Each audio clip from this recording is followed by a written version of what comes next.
Okay.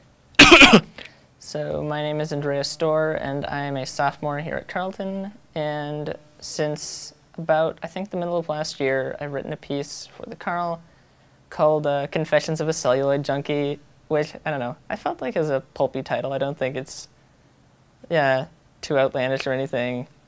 And basically, it's just based on the fact that I kind of compulsively like to watch movies and to get my fix.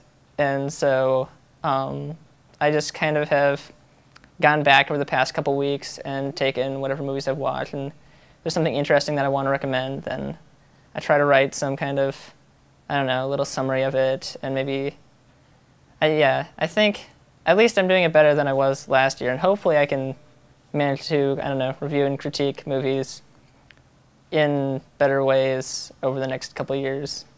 Okay, and sort of a similar question to the first one, you almost sort of answered it. So if you say I already answered the question, that's fine. But Okay. What made you decide to start writing it? Basically, well, I saw, like, I don't know, I was watching movies anyway, and I was like, well, I feel like there should be some way for me to express what I think about movies and talk about the movies that I watch here on campus.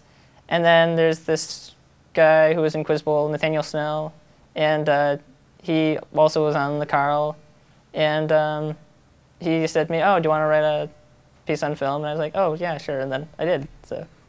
Okay, and then how do you decide which films to write about? Because I know you see a lot, and sort of, what's your intent? It's kind of two questions. Let's go with how do you decide which films? Well, basically, it kind of depends, because, like, some weeks, like, I'll be sad because, I don't know, homework and various other factors will make it so that I'll only get to see, like, 5 movies, and so then I'll have, I don't know, less of a selection to go through, and mainly I try to go through, like, I don't review movies I watch for school or, like, for class. I don't review generally, like, really mainstream things that everyone will have already seen, and just kind of, I don't know, go see what's a little more under the radar that I've watched, and things that maybe, I don't know, I try to avoid things that are getting lots and lots of critical recognition that everyone's heard of already, and sometimes I fail, but I just, I don't know, bring things a little more up that wouldn't be, and that deserve to be. And then, how many movies do you see in a week, for example?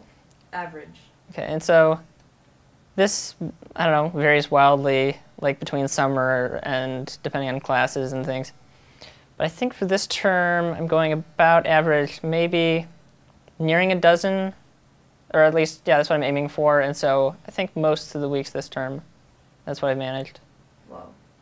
Okay, and then what got you interested in film, or when did you become like a celluloid junkie?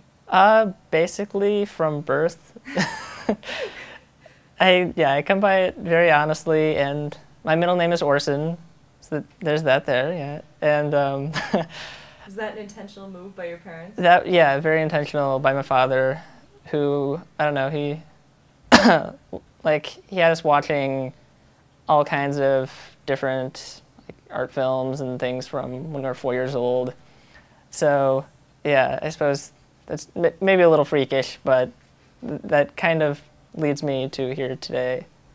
And so, yeah, I kind of what movies I've been watching has varied, like, from year to year and everything like that. And I think only in the past few years have I really realized, whoa, I really love movies and I'm really into them. But it's pretty much been that way for most of my life. Okay. And then what is it that you love about film? Yeah, so, of course, I'm sure people have probably written better books than my answer will be about this question, but yeah, I mean, just it's a pretty wide scope of, like, things to love about film. Because, I don't know, for one thing, it's an art form, and there are lots and lots of just, there are things you can get through movies that you really can't get anywhere else. And then I also feel like just whenever I hear somebody talking about something they're interested in, or just talking about like their loves or obsessions, I think, well, movies encompass that, and there could be a movie about that. So